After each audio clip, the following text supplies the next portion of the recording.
Pues vamos a iniciar con esta primera mesa, la mesa 6 del día, la primera mesa y número 6, que es Concepciones del Cuerpo en el Devenir Histórico. Y bueno, en esta primera ponencia se presenta Alejandro Ruiz Cizumbo, del Instituto de Investigaciones Filosóficas Luis Villoro de la Universidad de Michoacán. Nos presenta un trabajo intitulado El horizonte de la corporalidad en el pensamiento kierkegaardiano. Así que, pues Alejandro tiene la palabra. Bien, a todos y todas las presentes, buenos días. Agradezco al comité organizador el evento y también que hayan aceptado mi trabajo para presentarlo aquí en el coloquio. Y bueno, sin más preámbulo, voy directamente a mi texto. El título, bueno, ya lo dijo Carlos, es El horizonte de la corporalidad en el pensamiento kierkegaardiano. Y bien, en el presente trabajo trato de señalar cuál es la noción de cuerpo que sobresale en el pensamiento de Kierkegaard y a la vez de qué manera se presenta en su obra. Cabe mencionar que esta temática a veces es un poco ambigua en su pensamiento porque no enfatizó mucho en ella, debido a que cuando habló del cuerpo la mayoría de las veces lo vinculó con otras categorías. En esta dirección considero que una clave para acercarse a la noción de cuerpo en su pensamiento es si se toman en cuenta algunos planteamientos de sus obras seudónimas, el concepto de la angustia y la enfermedad mortal, así como también algunos pasajes de los 3 estadios. Si bien la preocupación de Kierkegaard se centró principalmente en el individuo y en categorías que interpelan a esta individualidad, son estas mismas categorías las que han abonado a que el tema del cuerpo se ponga en relieve y han creado una línea que ha conectado en el siglo XX con la fenomenología de Michel Henry, porque el espíritu del individuo también se angustia y desespera por tener una dimensión corporal. De esta manera mi propuesta va encaminada a resaltar cómo se puede comprender el tema de la corporalidad desde el horizonte kierkegaardiano y qué aspectos sobresale, debido a que el cuerpo del individuo se simbra y hace eco de los temples anímicos como la angustia y la desesperación, ya que desde la perspectiva de Kierkegaard en el cuerpo nos va nuestra propia vida, porque en él queda registro de toda la existencia. Como primer punto trato de responder si es posible señalar una noción de corporalidad en su pensamiento. Respondería que sí es posible, no obstante, ¿en qué sentido o a partir de cuáles argumentos? Debido a que el tema del cuerpo como tal no fue una de sus categorías centrales. En un primer momento, para acercarme al tema, tengo que señalar algunas menciones, como lo he señalado, que ponen en relieve esta categoría. De manera precisa, se puede seguir el texto seudónimo, el concepto de la angustia, donde Vigilius, que es el seudónimo con el que firma esta obra, subrayó que, abro cita, el hombre es una síntesis del alma y el cuerpo. Ahora bien, una síntesis es inconcebible sin los dos extremos, si estos dos extremos no se unen en un tercero. Este tercero es el espíritu, fin de la cita. Al seguir esta idea en la óptica de Kierkegaard, todo hombre tiene estos dos extremos, pero no siempre se unen, aunque tener noción o comprenderse a sí mismo como espíritu es a donde invita su pensamiento. En esta misma dirección, pero 5 años posteriores a la publicación del concepto de la angustia, a través de otro seudónimo llamado Anticlimacus, con el que Kierkegaard firmó la enfermedad mortal, sigue planteando la idea de que, aquí cito a Anticlimacus, de que todo hombre es una síntesis de cuerpo y alma dispuesta naturalmente para ser espíritu. Esta, dice Anticlimacus, es nuestra estructura, fin de la cita. La idea es la misma, pero en estos 5 años de diferencia, Kierkegaard se encuentra como escritor en una etapa distinta, ya que dejó la obra estética y ahora sus preocupaciones se enfocaron en lo religioso. Me parece importante señalar que hay un punto donde Vigilius se detiene y da solamente una breve definición del cuerpo, señalando que, abro cita, el cuerpo es el órgano del alma y por tanto, a su vez, el del espíritu. Fin de la cita. Ahora bien, ¿qué es lo que Vigilius trata de señalar? Lo que me parece una definición breve y poco profunda, considero que tiene un trasfondo ontológico mayor, debido a que si se toman en cuenta 3 aspectos, sobresale el valor y lo que representa el cuerpo en su obra.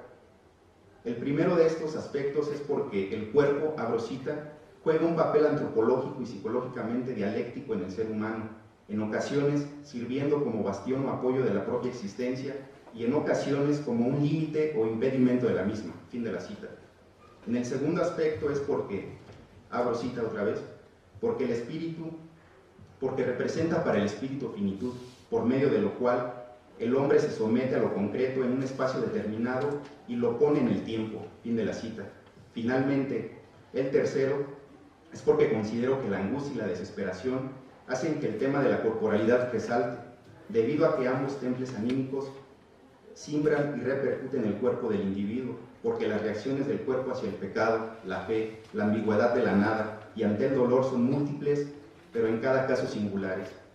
Ahora bien, el hecho de señalar la angustia como un temple anímico que hace eco en el cuerpo es porque la aportación y los alcances de la angustia kierkegaardiana han sido un hito en el pensamiento moderno, ya que además de objetar contra una existencia individual determinada, esta también se vive en la carne.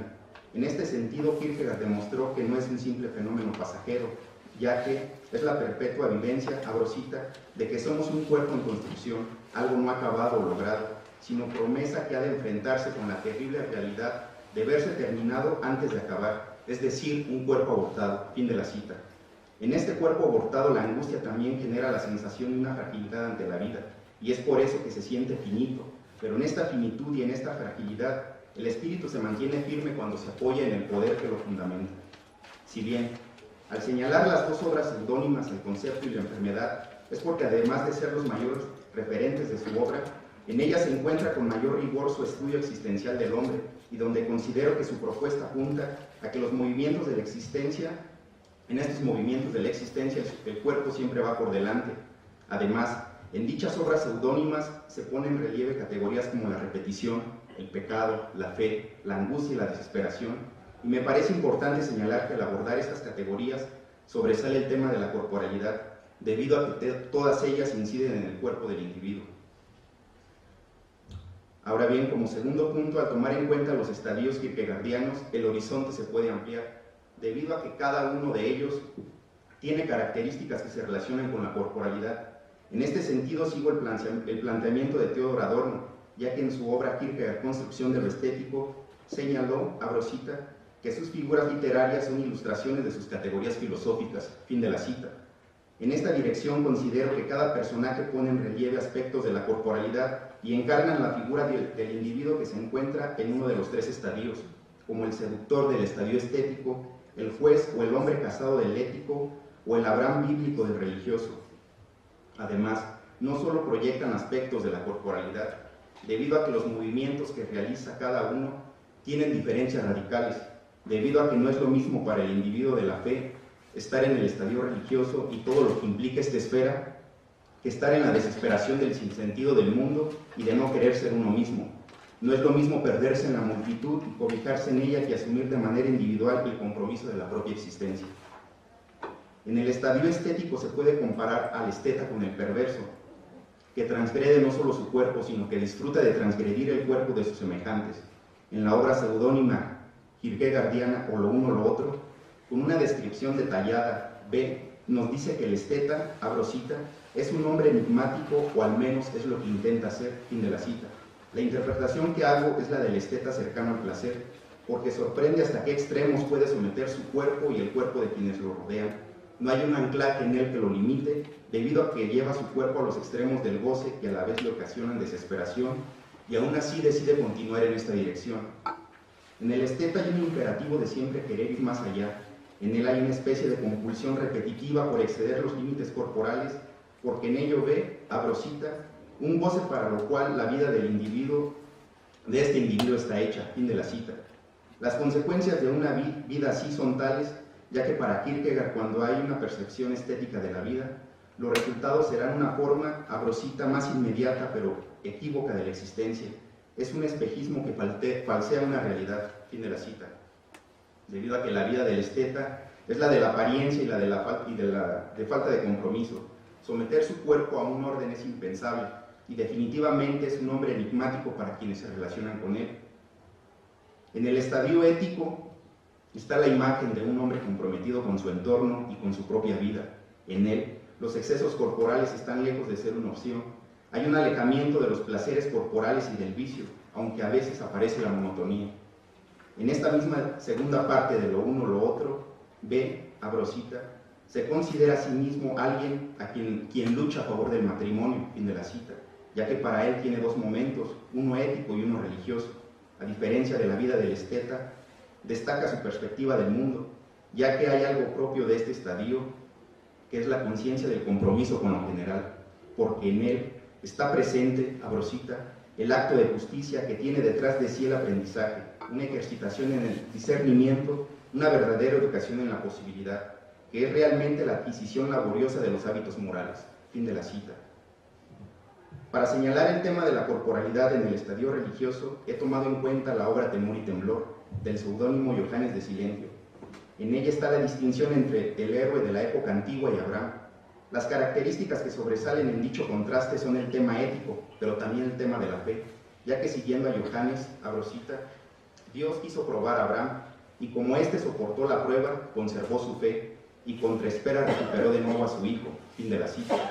En esta dirección la fe es algo paradójico para la razón, pero también es la fuerza de la existencia religiosa, debido a que, a diferencia de los otros dos estadios, el religioso es el que más estremece y conmueve la corporalidad del individuo, debido, Abrosita, a que no se puede llegar a la fe sin atravesar la angustia y la desesperación. Fin de la cita.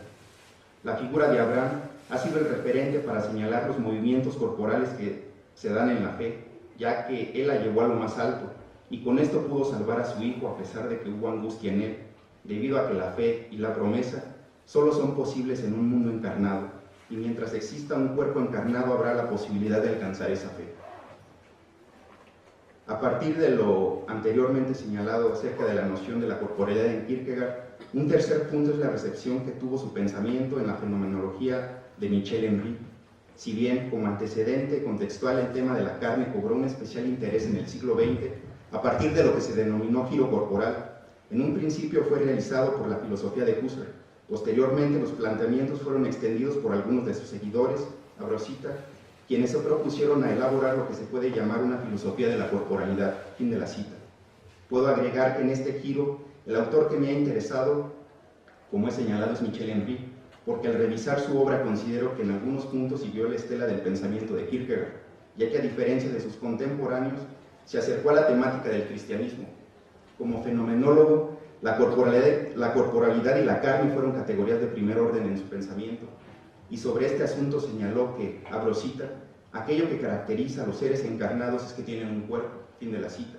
No obstante, hizo la diferencia entre los cuerpos que se han ocupado las ciencias empíricas como el cuerpo, con el cuerpo encarnado del hombre, ya que entre estos dos hay bastantes diferencias.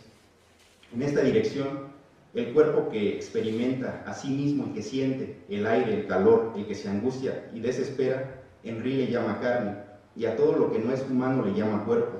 En este contraste puntualizó Abrosita que la carne es aquello que al experimentarse, sufrirse, padecerse y soportarse a sí misma, y de este modo gozar de sí según impresiones, es susceptible, por esta razón, de sentir el cuerpo exterior así, de tocar así como de ser tocado por él, cosa de la que por principio es incapaz el cuerpo inerte del universo material. Fin de la cita. Siguiendo esta idea, podría señalar que la concepción que tiene el esteta kierkegaardiano de sus semejantes, más que carne, en algún momento se pierde y los concibe como cuerpos cósmicos, que están para el placer de la inmediatez y lo sensual, donde sus semejantes pueden ser vistos como instrumentos que le ayudan a alcanzar el goce para después ser desechados. En esta diferencia entre cuerpo y carne se entiende que ser carne es tener noción del deseo, es experimentar el sufrimiento, el temor y tener conciencia de ello, porque todas esas impresiones están vinculadas a esa carne. De todas estas impresiones queda un registro de lo que se vive y experimenta en el mundo, porque en tanto que el hombre ocupa un espacio y un lugar en el tiempo, habrá las impresiones sensibles vinculadas al cuerpo, porque el cuerpo, Abrosita, en tanto carne es el órgano propio del dolor, y es fundamental para que se puedan dar los movimientos de la existencia. Es un elemento que siempre acompaña. Fin de la cita. Este cuerpo encarnado no solo ocupa un lugar importante para Henry, ya que Kierkegaard dio razón de lo que representa a través del individuo, porque en él se registran todas las vicisitudes y esperanzas de la existencia. Probablemente el punto donde más se acercó Henry al pensamiento de Kierkegaard fue cuando señaló la fenomenología de la carne y de la salvación en el sentido cristiano, ya que en su texto, Encarnación, abordó el concepto de la angustia. En él discutió la salvación cristiana desde la perspectiva de la fenomenología de la carne. En esta dirección el planteamiento que resaltó fue que, Abrosita, la angustia, la que suscita no un cuerpo cósico, sino un cuerpo en síntesis con el alma y el espíritu, lo cual quiere decir que ese cuerpo es un cuerpo habitado por la carne, por un yo puedo y por su libertad, un cuerpo habitado por la angustia de poder ser tocado, de poder dejarse tocar, de poder experimentar toda una serie de sensaciones. Fin de la cita. En este cuerpo habitado por la carne hay angustia y es ajena a cualquier cuerpo cósico. Kierkegaard no lo enfatizó de esta manera, pero sí señaló cuáles son las fuentes de esta, así como el precedente que es el estado de inocencia. Henry tomó en cuenta esta tesis de que la inocencia es el preámbulo del análisis de la angustia, ya que para él, abro cita, la inocencia es un estado del que ninguna existencia encarnada escapa, fin de la cita, y en consecuencia toda carne en un principio tiene esa misma inocencia. Para finalizar, puedo señalar que para pensar la corporalidad en Kierkegaard es necesario tomar en cuenta otras categorías que influyen en ella y a la vez tener presente que es uno de los dos extremos que hacen posible la síntesis. No obstante, una vez concretada esta síntesis que es el espíritu, sigue teniendo una dimensión encarnada. En este sentido se puede comprender la corporalidad como una sujeción que hace viable la posibilidad, porque la corporalidad en Kierkegaard permite esa acción en el espacio-tiempo. Además, el individuo kierkegaardiano que es consciente de sí mismo no solamente descubre y conoce su propio cuerpo, sino que conoce y reconoce ética y religiosamente la corporalidad del otro. Considero que la corporalidad en Kierkegaard es el nudo de la afectividad, lo que concretiza el deseo y lo más importante es la libertad, porque la libertad, al igual que la angustia, tiene una condición carnal. Además, en cada estadio resaltan rasgos de la corporalidad, porque en ellos hay angustia y desesperación. Si bien en cada uno hay un nivel de conciencia diferente, su carne no deja de estar sujetada al mundo y de estar conformada por situaciones afectivas como lo es amar, desear, enojarse, sufrir, moverse, porque estas situaciones afectivas son expresadas y posibles en una corporalidad viva.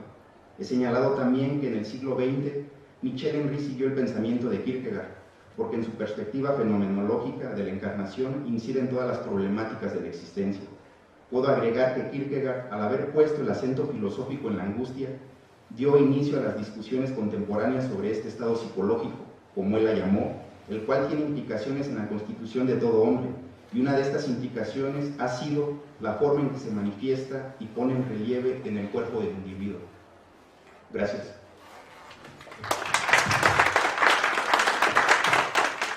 Entre los poquitos que hablamos, no. Bueno, entonces presento un trabajo y al término hacemos una breve ronda de preguntas para darle paso a la siguiente mesa. Por favor.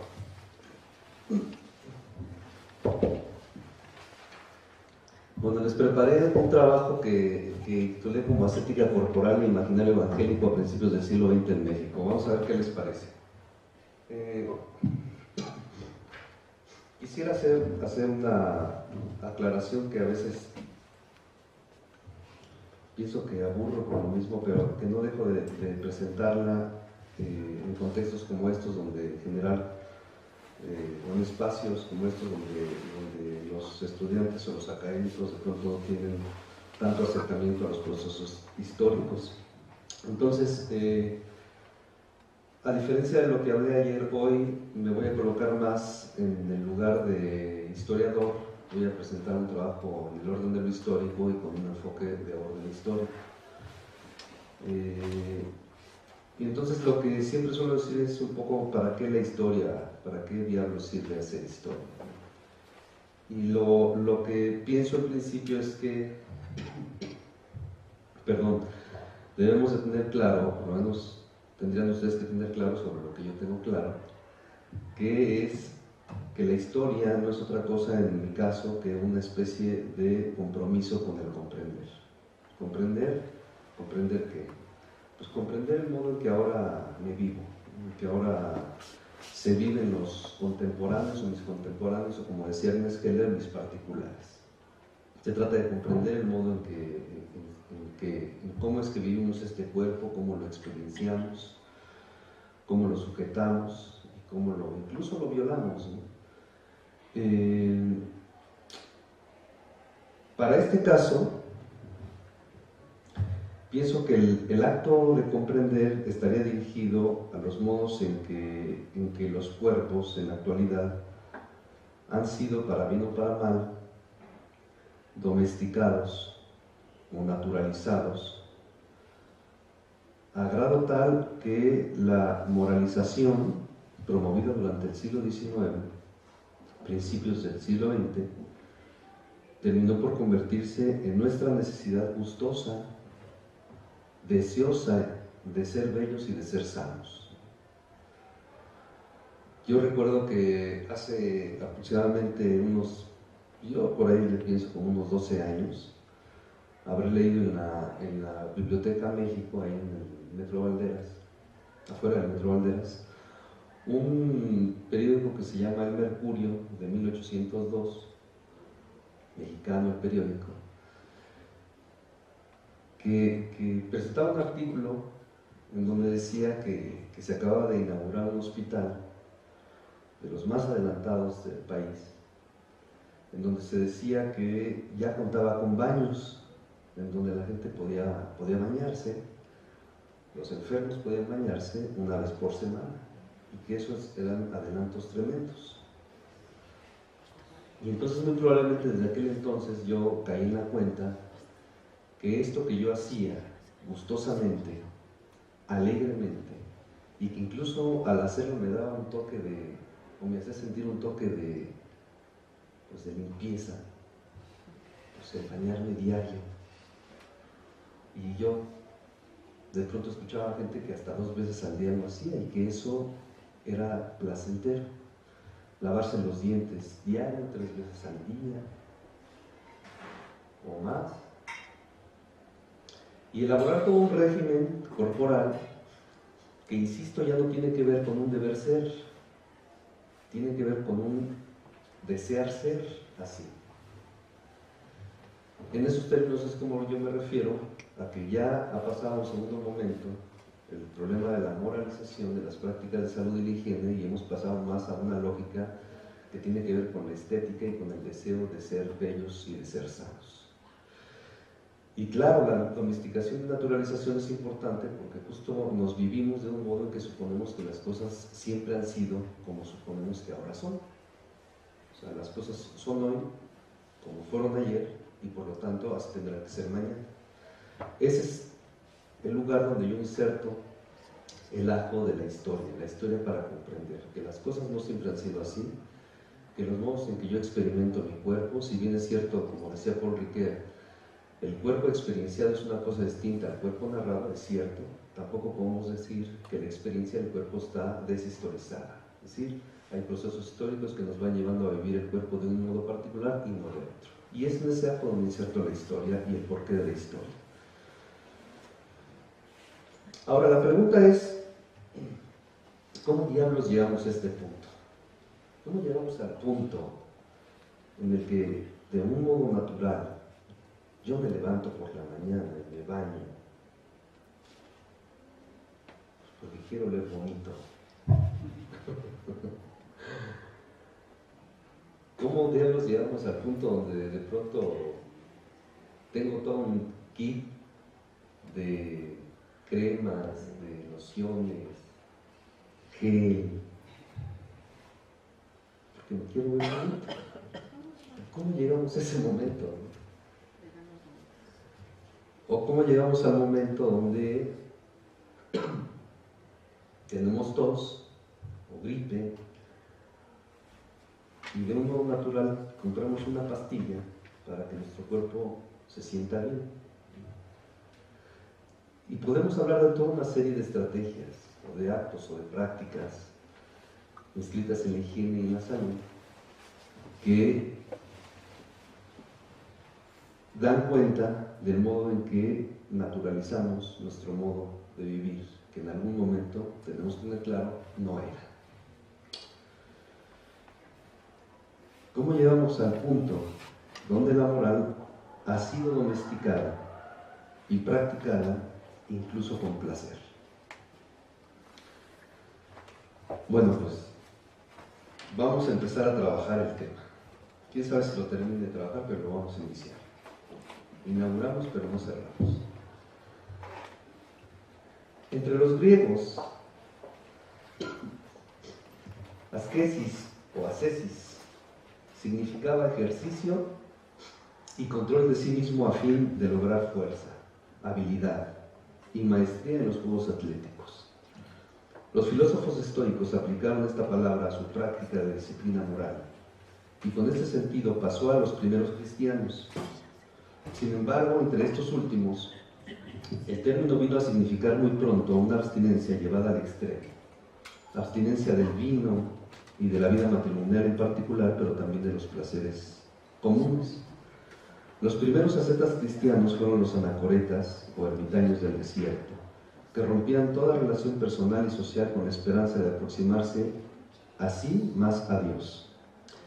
El cuerpo, que para los griegos, con excepciones por supuesto siempre las hay, había sido materia de orgullo e instrumento de placer, fue considerado por los ascetas cristianos como algo vil y corrompido, algo de lo que había que avergonzarse profundamente, algo que había de ser maltratado, reprimido y humillado.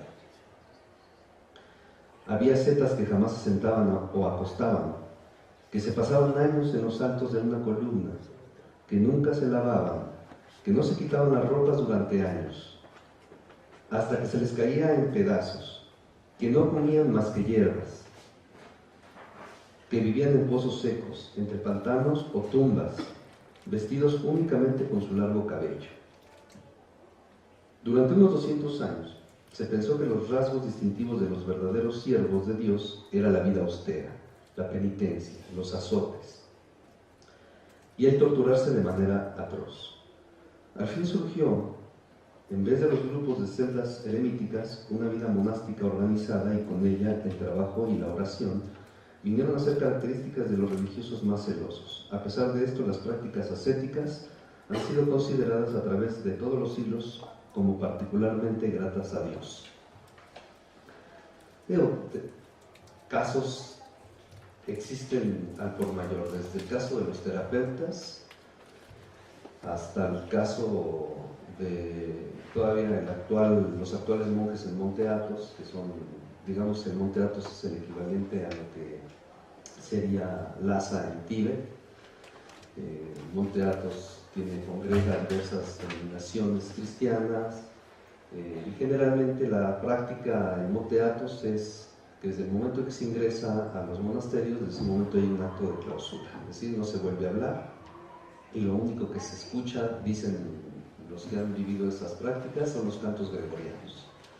Son prácticas extremas, son prácticas de silencio, son prácticas que, si lo quieren bien ver, son prácticas de tremenda espiritualidad, que a menudo no se conoce, porque como vivimos el boom de las religiones orientales, pues parece como que las religiones o los distintos modelos cristianos han pasado a ser como pues, lo accesorio, por lo menos atractivo.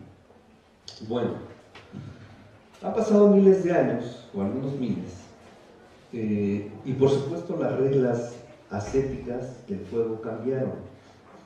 Ya es difícil, por lo menos incluso para el siglo XIX será difícil encontrar gente que se meta a las cuevas, o intelectuales, perdón, ascetas que se metan a las cuevas y de ahí se queden pues, con una velita o viviendo con la luz del día, y es difícil. Las reglas cambiaron. Y justo yo les voy a hablar del grupo de los evangélicos que promovieron un tipo de ascetismo que tiene, digamos, distintas aristas, y este justo es el acto de comprender. Tratar de entender implica, o de comprender, implica no mirar solamente un lado de un fenómeno, sino tratar de comprender las diversas aristas e incluso las aporías que están inscritas o circunscritas a cualquier fenómeno. Tratar de comprender cómo fue que un fenómeno que parecía a todas luces compasivo y amoroso, también tenía su dosis, no sé si de perversión, pero sí de problematización, en la medida en que de pronto promovió una corrección y moralización o higienización del cuerpo. Bueno, les voy a presentar un primer argumento.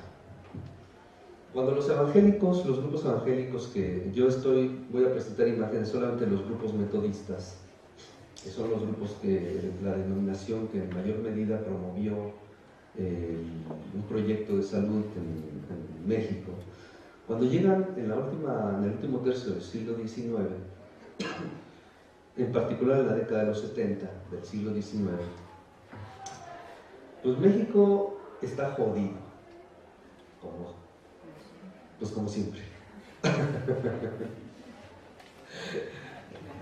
Me acabo de dar cuenta que en realidad no han cambiado mucho las cosas, pero en aquel entonces había jodido, estaba jodido. En cuanto a la higiene, Claudia Agostoni ha hecho un muy buen trabajo al mencionar que pues, en aquel entonces no había drenajes, los sistemas higiénicos sociales eran muy lamentables cuando había lluvias. De pronto en la Ciudad de México, bueno, en general en el país, los periódicos se quejaban porque de pronto, como no había pavimentación, pues entonces grandes lluvias generaban grandes ríos entre las calles, y entonces pues como la gente de pronto tendía a orinar desde el primer piso, a aventar la orina, la gente viviendo en un primer piso, si ustedes van al centro de la ciudad, pues todavía es muy evidente, los locales se encuentran abajo y muchas viviendas se encontraban en los primeros pisos, entonces la gente, pues cuando orinaba, cuando defecaba, lo que hacía era sacar las heces fecales o la orina por la ventana, las aventaba a la calle. Entonces cuando llovía, pues había todo un río de heces fecales, de olor de orina, y la gente se quedaba. Eso era prácticas naturales. Entonces México tenía grandes problemas de salud, tenía grandes problemas, se encontró la medicina, y cuando llegan los evangélicos es el escenario con el que se topa. Yo les traje unas imágenes de un acervo que tengo de fotos sobre alcoholismo, y esas eran las escenas que uno puede encontrarse. Si ustedes se van a las fototecas, se van a dar cuenta que las cantinas, las cervecerías, las pulquerías, los cafés, que aunque vendían café también vendían alcohol, se encontraban en cada esquina. Era impresionante los expendios de consumo de alcohol que había en aquel entonces. Hoy no sé si podamos hablar de los mismos, pero aquel entonces en cada esquina se podían encontrar expendios de consumo de alcohol. Y entonces, claro, pues eran lo que la gente veía cotidianamente.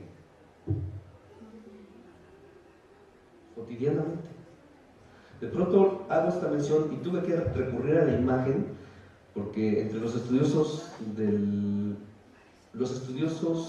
protestantismo en México, pero que están en contra del protestantismo, lo que dicen es que los protestantes llegaron a invadir con sus ideologías estadounidenses, a conquistar, a colonizar. Y yo digo, bueno, pero eso es lo que veían. Veían gente alcoholizada, tirada en las calles, y no solo hombres, aquí no hay que decir que es cuestión de género.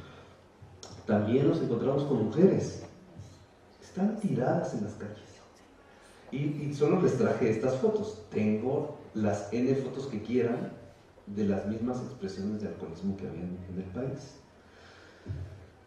Y entonces yo digo, bueno, ¿sí será que los evangélicos llegaron a inventarse el rollo del alcoholismo? Esta es una propaganda de los grupos evangélicos, que lo que hacían era, bueno, fue un panfletito que se llamaba Oye, entonces ahí lo que hacían era poner mensajes como este, ¿no? Mira, dicen, oye, mira algo de lo que es la cantina. Entonces ponen la Gloria, que además existía la cantina de la Gloria. Pulques finos, y abajo, dime, ¿estarás en ella y permitirás que los niños vayan allí? No se están inventando nada. Nada se están inventando. Ahí está.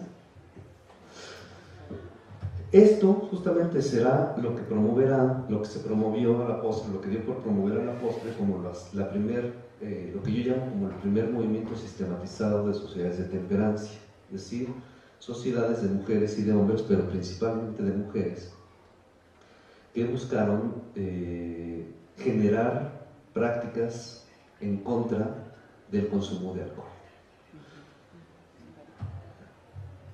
Y bueno, uno podría decir, bueno, esto parece que fue un primer intento loable, que además les voy a decir, yo lo comenté en otro espacio recientemente, que este movimiento justamente es lo que pocos saben, da al tiempo por llamarse como las ligas antialcohólicas, es decir, el gobierno lo que hará será secularizar el proyecto que nace en el evangelismo se lo apropia. Para 1929 comienza a hacer la primera propaganda de ligas antialcohólicas, que es con el Congreso Higiénico, y después este movimiento se va a convertir en otra cosa, nada más y nada menos que los grupos de AA. Ese es el origen. Algo muy loable, eso es cierto. Entonces aquí viene la aporía. Tenemos, es cierto, un contexto jodido, que no se inventan, pero que al mismo tiempo, ustedes no lo saben, pero para la década de los 70 del siglo XX, del siglo XIX, o desde la década del siglo XIX, desde el último tercio del siglo XIX hasta más o menos los 40 primeros años del siglo XX, Estados Unidos y Europa se van a caracterizar por establecer lo que se da por llamar como la moralización de la higiene, y por lo tanto lo que se producirá será una higienización de la vida. La higiene que nace en el contexto de los procesos sociales higiénicos, es decir, lo que tenía que ver con drenajes, lo que tendría que ver con hacinamientos de basura, lo que tendría que ver con el establecimiento de espacios de vivienda mucho más accesibles y de mejor calidad para los individuos, pasó al terreno de la subjetividad, pasó al terreno del cuidado del cuerpo, e incluso hay, pues como diría Michel Foucault, se hizo una tecnología mucho más útil del poder, pasó al terreno de la subjetividad. La subjetividad también se higienizó. No vamos a llegar hasta esa higienización de la mente, pero sí vamos a hablar de la higienización del cuerpo. Y entonces sucede que, pues, ustedes recordarán que para 1910, bueno, antes de 1910, los grandes nosocomios en el país pues eran el Divino Salvador y eran el San Hipólito, y por el lado de las cárceles pues estaba Belén. Pero para 1910, Porfirio Díaz, antes de su salida o su autoexilio, pues va a construir el gran nosocomio de la Castañeda, y se va a construir también el gran espacio carcelario que es el Lecumberri. Si ustedes alguna vez han ido a Lecumberri, pues, imagínense ese espacio. Para 1910 pues, era la mejor cárcel, porque además apostaba a la corrección de los prisioneros. Para 1910 era la mejor en Latinoamérica. Lo mismo sucedía con la Castañeda. Estamos ante dos grandes espacios que le apostaron a la corrección y a la higienización o purificación de la mente. Estamos entonces justamente en un momento donde se va a promover una ascética, ya no en el contexto necesariamente religioso, aunque yo les voy a presentar una comunidad religiosa, ya no necesariamente religiosa, es una ascética laica de la que van a ser parte justamente los evangélicos. La comunidad laica decía que el cuerpo, o se comenzó a promover desde finales del siglo XIX, por eso Agnes Keller decía que el siglo XIX y la modernidad eran la promesa de la liberación del cuerpo. Una promesa que falló al final, pero que al principio pues, era una promesa de liberar el cuerpo. Y entonces lo que se suponía para finales del XIX es que el cuerpo era un templo. A diferencia de lo que decían los evangélicos, que el cuerpo es un templo de Dios. Sí, eso es cierto, y no podemos entender este proyecto sin esa idea de que el cuerpo es un templo de Dios. Pero esa idea comulgó con la idea laica que suponía que el cuerpo era un templo de sí mismo y que debía ser cuidado. Si bien es cierto que para los evangélicos el cuerpo debía ser cuidado en esta tierra, bien cuidado en esta tierra, porque en algún momento se le iba a tener que dar cuenta a Dios de él, en la comunidad laica el cuerpo tenía que ser bien cuidado para vivir bien en esta vida. Y entonces, claro, se empieza con todo un programa pues que implica una corrección y una purificación del cuerpo. Y esto es lo hermoso. Por eso dicen que si el cuerpo es cuerpo, tiene tiempos. Si tiene tiempos, tiene historia. Y si tiene historia, entonces hay que comprender los distintos procesos por los que se va viviendo. Y este es un momento. Yo quisiera que no obviáramos y no nos quedáramos con los dos cuerpos solamente, sino que miráramos todo el escenario. Ustedes saben, los que son artistas saben perfectamente que una foto tiene un escenario, y el escenario no es natural, es un escenario artificial, se construye. Tiene colores, tiene instrumentos. pues tienen posiciones, son cuerpos rectos, no son cuerpos ajorobados, no son cuerpos rectos, y eso nos da la impresión, por lo menos eso es lo que se intenta mostrar, que es necesario corregir y purificar el cuerpo. Y entonces en estos tiempos los evangélicos promovieron durante mucho tiempo las hidroterapias, que no eran otra cosa pues que los intentos de hacer que el cuerpo mismo ejerciera su propio poder energético para que él mismo se curara. Y bueno, me voy un poco más rápido porque ya me tardé, ya llegué a mi tiempo límite, pero si ustedes ven, pues ahí lo mismo sucede, se apuesta a los cataplasmas, las envolturas, con la intención de que el cuerpo se vaya purificando. Estamos en el contexto de la medicina, una medicina que para el 19 es común, aunque no voy a dejar de decir que los evangélicos para principios del siglo XX, en 1902, tenían el mejor hospital de Guanajuato que los mismos blancos podían haber tenido, el Buen Samaritano. Y estas son imágenes del Buen Samaritano. Entonces tienen sus camas de helioterapia, es decir, de prácticas o técnicas de curación por calor, y pues claro, sus mismos, sus envolturas después de hidroterapia. Son prácticas hidroterapéuticas. Baños calientes de piernas, fricción de mito. Preocupado, y aquí pasamos a un momento distinto, porque pasamos justamente a esta moda o a este boom que surge en este periodo que les estoy hablando y que tiene que ver con la higienización del cuerpo. Es decir, empiezan a promover en sus revistas ya no tanto las prácticas de medicina, las prácticas médicas o de salud, sino más bien lo que se debe hacer para purificar, para limpiar o para sanear el cuerpo. Es decir, no use zapatos impropios. Es que usar zapatos que vayan de acuerdo a un cuerpo que no lo vaya a deformar. Báñate con ciertas temperaturas o a ciertas temperaturas porque es el mejor modo para poder conservar la salud. Y báñate en cierta posición, ¿no? Aquí les traje unas imágenes que hacen énfasis en qué tipo de leche se debe consumir. Ustedes no lo saben, pero el asunto de la adulteración de la leche y de los alimentos no es de ahora. Ahora vivimos en un momento distinto, donde las cosas se adulteran, pero por vía sintética. Antiguamente, en la segunda mitad del 19, desde 1850 prácticamente, se hacían denuncias sobre toda la adulteración que había con la leche, que si se mezclaba con agua, que si se mezclaba con X, Y o Z, y que al final no era leche pura. Y que si al pan se le metían las cáscaras de huevo podrido, o que se le metían tales y cuales cosas, que si se le metía más levadura para hacerlo más grande, que se viera más pesado, etc. Un sinfín de trampas que había. Entonces, claro, los evangélicos lo que hacen es hacer una promoción a la leche, pero dense cuenta. No sé si no lo quise hacer más grande, me arrepentí, pero bueno, ya salió así. Dense cuenta, de este lado derecho son las prácticas de purificación del cuerpo, cómo hay que bañar a los niños, bueno, ahorita viene una imagen, pero cómo hay que consumir las cosas, y los escenarios que presentan son escenarios limpios, no presentan cuarteaduras en las paredes, no presentan suciedad, y todo es algo que nos debe parecer natural, pues porque ya lo naturalizamos. Nosotros sin duda, si vamos a un lugar a comprar, lo que esperamos es que ese lugar esté limpio. ¿Por qué limpio? Es sinónimo de bienestar, de salud y de que no nos va a hacer daño. No lo sabemos.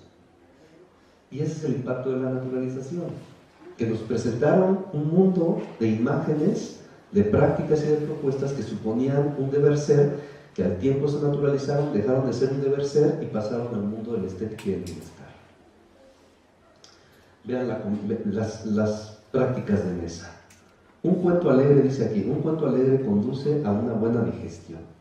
O sea, se promueve un tipo de práctica familiar, pero además en espacios que los judíos en México no tienen. No tienen. Y esa es, digamos, la parte no tan bondadosa de los grupos evangélicos, que dirigieron el problema de la higiene al sujeto y no al Estado. Es un poco la discusión que traían ayer con este chico, el arquitecto, ¿no? O sea, todo el problema de la salud es individual, no es de Estado. No tiene que ver con una estrategia de Estado, tiene que ver con formas de vivir de la gente. Y eso nació aquí. Eso fue un aporte, para bien o para mal, de los grupos evangélicos. Entonces se promueve un tipo de familias, incluso vean hasta las mesas, ¿no? Manteles, en medio sus rosas. Se produce un imaginario y se promueve un imaginario que ya no va a coincidir pues, con la gente gente jodida con la gente común del país. Por favor. Ahí está. Miren los baños, cómo debían ser los baños, ¿no? Y no nos puede parecer extraño porque es algo que hacemos de común, natural. Es más, tan natural es que cuando alguien tiene un hijo, lo primero que dice hay que comprarle su tinita. Es una cosa obligada, ya es natural. Y miren el escenario, blanco, siempre todo blanco. Vestido largo, una mujer peinada, el niño que está con cara sonriente. O sea, hay un escenario.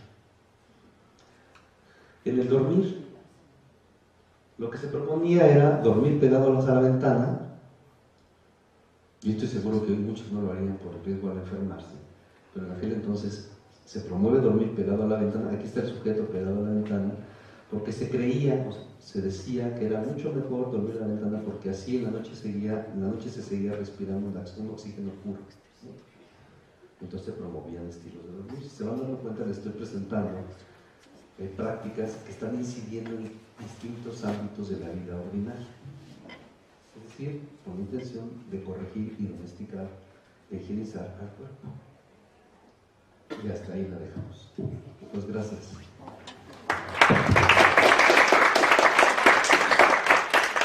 Pues pasamos a una breve ronda de preguntas para darle paso a la segunda mesa del día. Bueno, Carlos, sobre lo que estabas presentando, veo que, bueno, adelantaste que, bueno, no te ibas a centrar en el asunto de la recuperación de la subjetividad.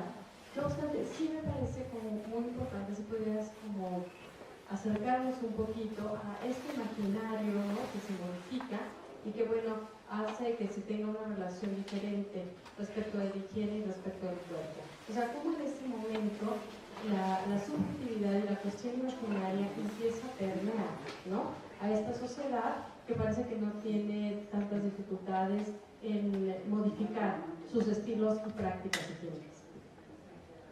Fíjate que los manuales bueno, no antes de los manuales, cuando uno se mete a leer historias que además te pueden parecer interesantes sobre la sexualidad en México, se hace mucha denuncia en aquellos entonces, para no irme tan atrás, digamos para 1900, comenzando el siglo XX. Se hace mucha denuncia sobre que, por ejemplo,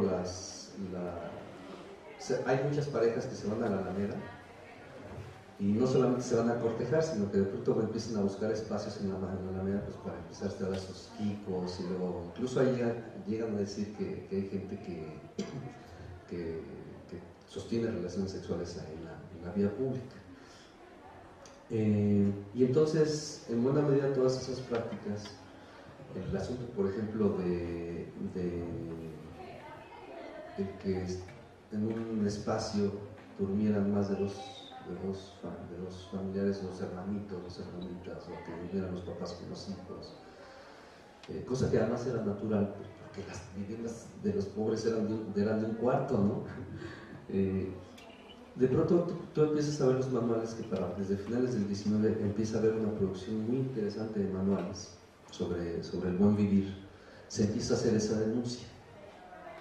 Sí, la gente ya hay que tener más vigilancia para que esas cosas que están pasando en la Alameda o que pasan en las vecindades no estén pasando. Hay que empezar a hacer que los padres se separen de los hijos, que duerman en distintos lugares, es decir, la geografía de los espacios habitacionales van a configurar también la subjetividad, porque van a obligar a que la vida íntima, ya no solo la privada, sino la vida íntima, se empiece a particularizar por cada uno, es decir, que no haya esos roces que pueden generar pues, el desato de las pasiones, ¿no? Se empieza, por ejemplo, para estas comunidades se empieza a producir las sociedades de la temperancia, que no solamente buscan incidir en el problema del consumo del alcohol, el problema del consumo del tabaco, el consumo de los juegos, sino que también lo que buscan es que los pensamientos sean rectos, que las mujeres no hablen de más, que las mujeres no piensen cosas que no deben pensar, que los hombres no practiquen, por ejemplo, que practiquen la monogamia. Se empieza a dar hay toda una serie de criterios que en los manuales o en los libros de salud se incluyen también. La psicología, la psiquiatría van a ser fundamentales en la apropiación de este modelo higiénico, que además es su primera etapa. la que casi no se ha estudiado. La primera etapa de la psicología o de los estudios psicológicos y psiquiátricos tiene que ver con la higienización de la cabeza. El establecer, o el buscar establecer qué es un pensamiento, qué es una mente enferma, un alma enferma y un alma sana. Yo he rastreado, fíjate, desde 1850, 48, 53 por ahí, dos textos que son intitulados Higiene del alma. Y tú lees los documentos, pues son textos sobre higiene moral.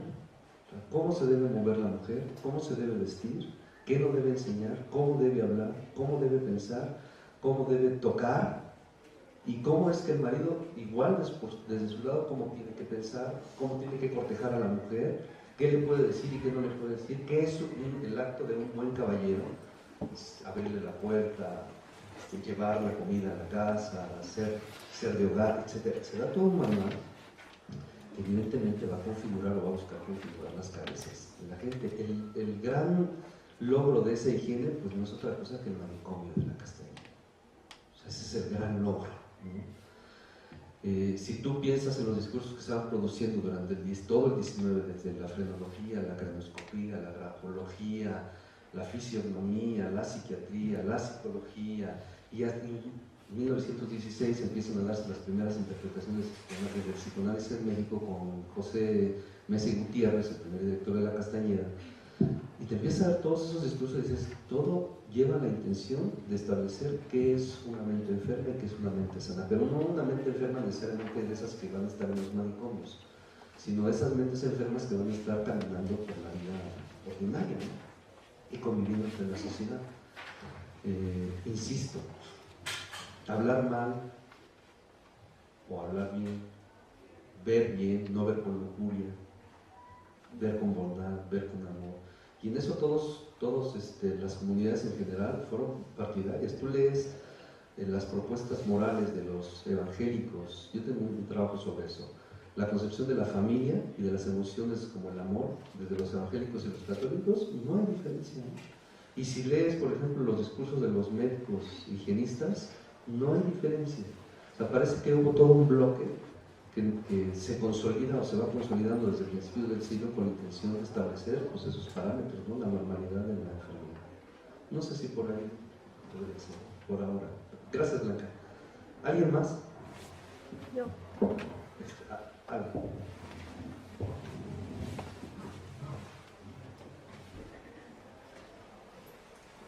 Carlos, bueno, no sé si es una pregunta o es como más algo que a reflexionar.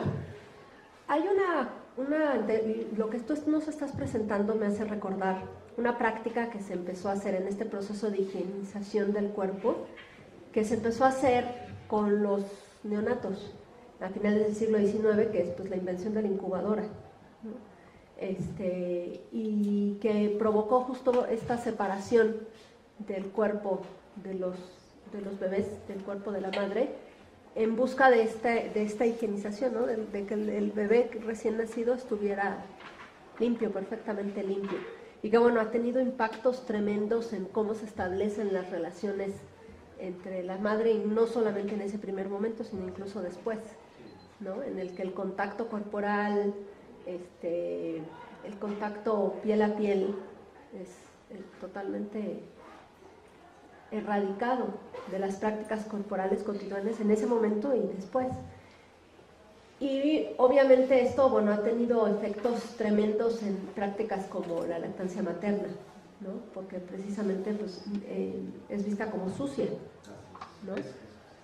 Entonces, ahora hay una cosa que es muy curiosa, porque cuando uno se pone a revisar en los textos, digo, yo no soy católica ni evangélica ni nada de eso, pero un poco tratando de comprender eso, uno se pone a revisar, en los textos hay una revalorización, se le da cierto valor positivo, por ejemplo, a las prácticas de la lactancia, y cómo de pronto, por estos procesos de higienización del cuerpo, esa otra parte que ya existía desde mucho tiempo atrás en textos sagrados, queda relegado, ¿no? Porque se le da más importancia al proceso de higienización. O sea, a mí me gustaría entender qué sucede, porque nos estás hablando, bueno, de los evangélicos. ¿Qué sucede? ¿Dónde está el cambio? ¿En qué momento se volvió más importante los procesos de higienización que los procesos, digamos, de contacto, de vínculo que las mismas religiones traían de origen, ¿no? Carlos, solamente ahorita que te escuchaba, me hiciste recordar un famoso libro de principio del siglo, por lo menos de la primera mitad del siglo XX, que se conoce como el Manual de Carreño. Y has hecho algún tipo de vinculación con respecto a ese manual, que era, entiendo que en la época que estuvo de moda, justamente un manual para promover las buenas costumbres. Y el espíritu, un poco por la cuestión del espíritu de la época, que también es importante. ¿Qué significaba cierta manera de pensar en el contexto en que se dio con respecto a lo que sucedía socialmente, ¿no?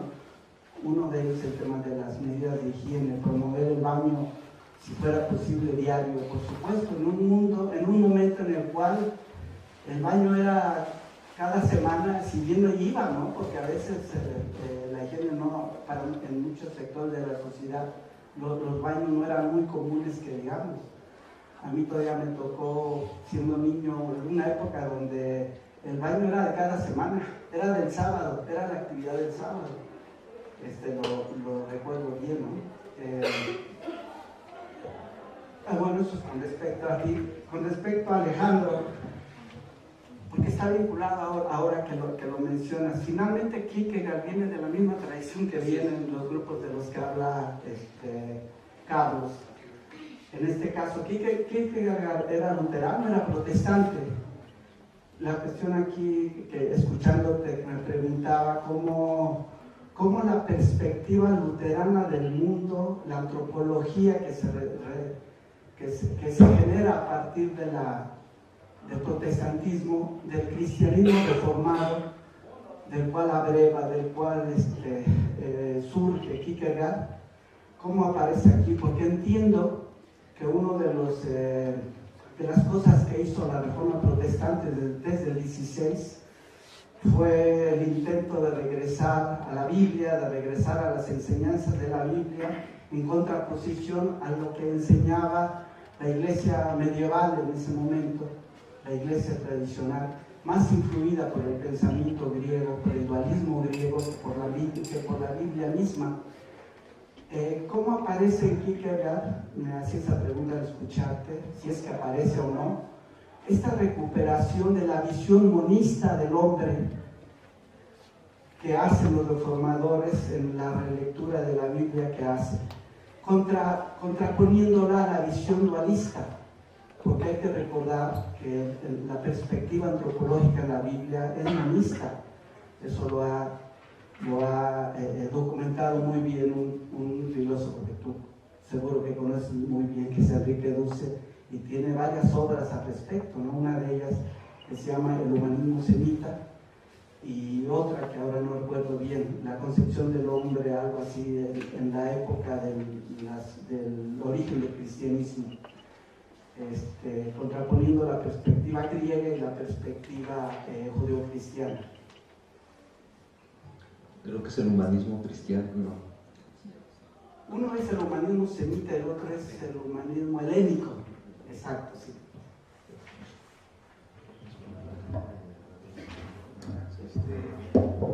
Bueno, como has comentado, sí, Kierkegaard está inmerso en esta tradición protestante luterana, pero hay varios estudios, incluso el mismo Kierkegaard hace una crítica a lo que él denomina cristiandad.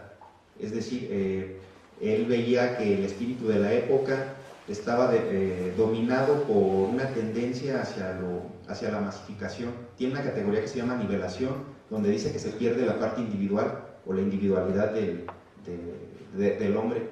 Y entonces lo que hace Kierkegaard es criticar, digamos, la institución de la iglesia protestante, y lo que él trata de rescatar es la figura del individuo, o sea, esta noción de individualidad kierkegaardiana que no tiene nada que ver con la noción de individualidad moderna o que conocemos ahora, de donde hay un ensimismamiento o un egoísmo, un hermetismo donde me alejo de mis semejantes y no quiero saber nada. O sea, no, en Kierkegaard, para llegar a ser individuo hay que recorrer, o sea, hay que dar lo que él habla de llegar a dar ese salto a la fe.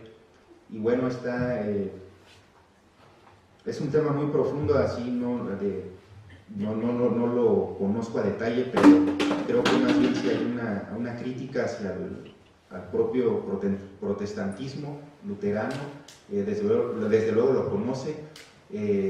La idea de cuerpo que intento subrayar en su pensamiento es esta que aparece a través de sus personajes literarios, que incluso él llega a tener una definición breve, pero que no la extiende, más bien él se detiene en otras categorías, y desde luego sí retoma mucho del pensamiento cristiano, esta misma categoría de encarnación, que es propia, él la concibe como una diferencia cualitativa absoluta, y creo que ahí es donde se ve como esa distinción y esa crítica que hace. Tu pregunta sí a lo mejor me aleja un poco del conocimiento que yo tengo de Kierkegaard. No sé si respondí o me acerqué un poco, pero en este dualismo y en este monismo yo creo que sí lo discute Kierkegaard, pero él más en términos de una dialéctica que está también inmersa en el espíritu de la época. O sea, desde toda la tradición romántica, quizá desde Fichte, desde Schelling, desde Hegel, que es la dialéctica, digamos, que más se conoce, la que más la que más impacto tuvo. Bueno, ante esa dialéctica, Kierkegaard interpela con la categoría de salto o de repetición, porque hablar de dialéctica hegeliana es hablar de mediación, y también en Kierkegaard se puede encontrar un tipo de dialéctica antropológica existencial. Era lo que hablaba en mi trabajo, esta síntesis que hay entre el cuerpo y el alma, pues el espíritu, que da paso a una segunda síntesis o una segunda dialéctica que se da entre el instante, entre lo temporal y lo eterno, que es el instante.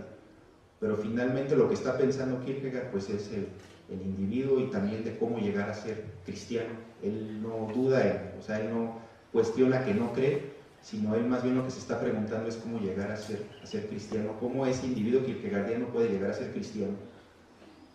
Y es lo que hay. Y bueno, algunos estudiosos de Kierkegaard pues sí han tratado de responder si es afín al pensamiento de Lutero, si en realidad está un poco alejado de su pensamiento, pero desde luego está inmerso en esa tradición.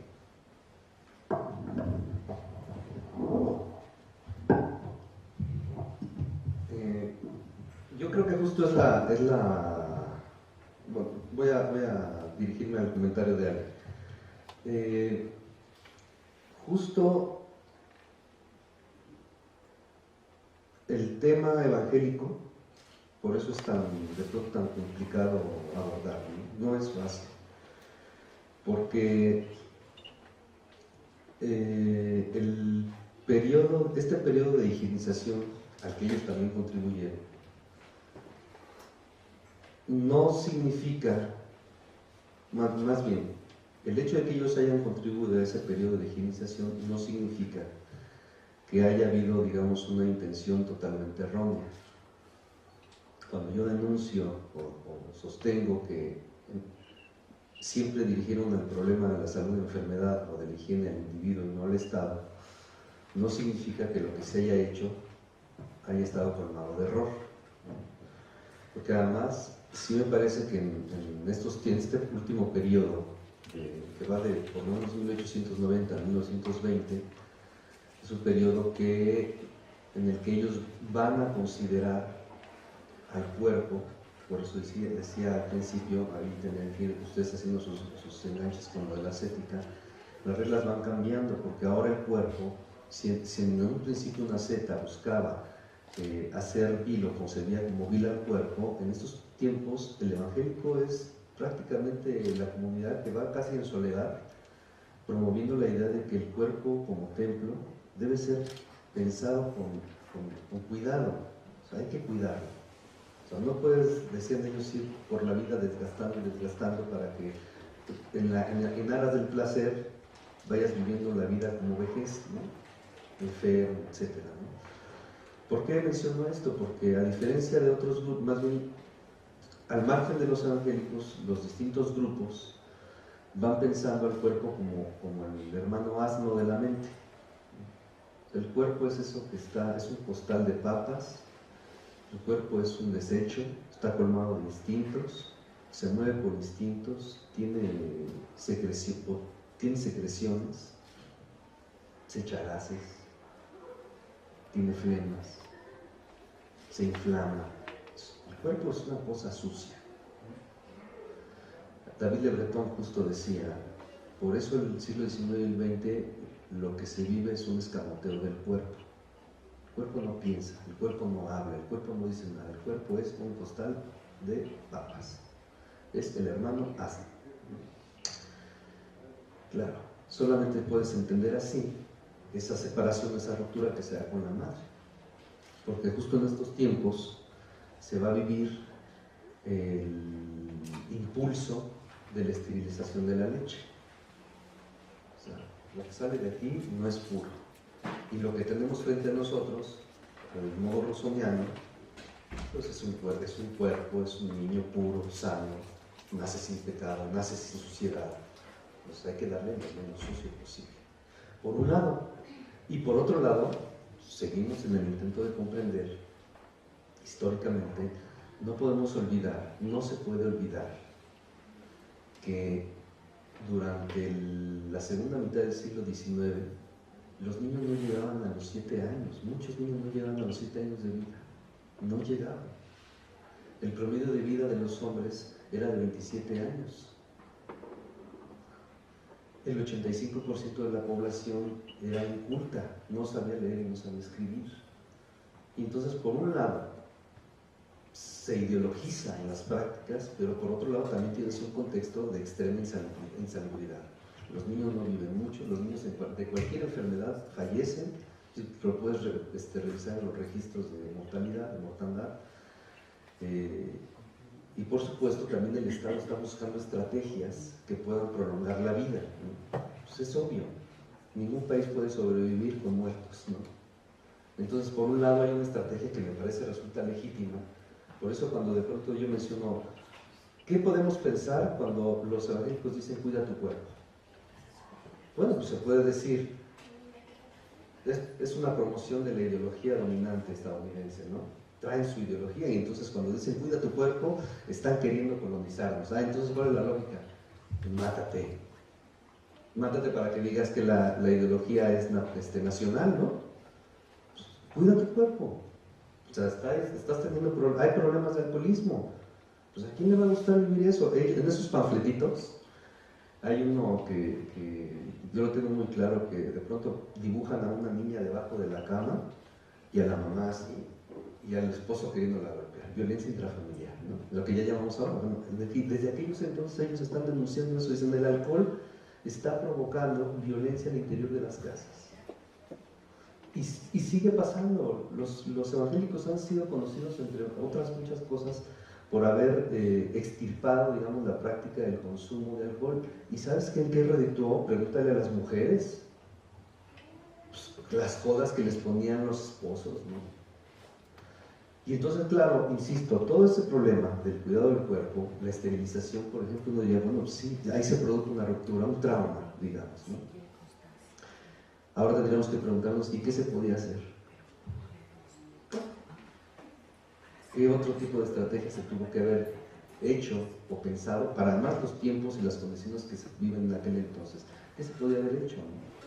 No sé, yo no sé, efectivamente, incluso los evangelios fueron promotores de la esterilización de la leche y te decían cómo esterilizarla, cómo se debe meter al horno.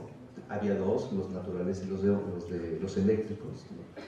Pues el que tú tuvieras, ¿no? Si tenías un hornito en casa de fogón, pues pon ese, pero esteriliza la leche, ¿no? Claro, porque ellos traían la idea de que todo lo que implicara, incluso lo que implicara ciertas expresiones secreciones corporales, pues eso sí está sucio. Entonces, bueno, es un problema bien complejo, realmente bien complejo, que una respuesta unilateral me parece no puede haber. Respecto, y ya brevemente para cerrar, respecto al manual Carreño, es evidente que el manual Carreño es la pauta de las prácticas moralizantes. Hay un montón de manuales, hay un montón de libros de higiene del alma o higiene moral, pero el manual Carreño es el que va a marcar las pautas de conducta o de comportamiento de la sociedad. Incluso si uno ve más o menos el tiempo de producción del manual, con el transcurrir del tiempo, si ves más o menos los artículos de los periódicos, van a empezar a ser consistentes con la promoción de esas prácticas promovidas en el manual, ¿no? Así que sí va a tener un impacto fundamental. Y va a ser, por supuesto, bien recibido, pues el manual Carreño se sigue utilizando hasta 1950 por lo menos, ¿no? Y pues bueno, creo que con eso más o menos se responde el asunto. Muchas gracias por habernos tenido la paciencia de escuchar.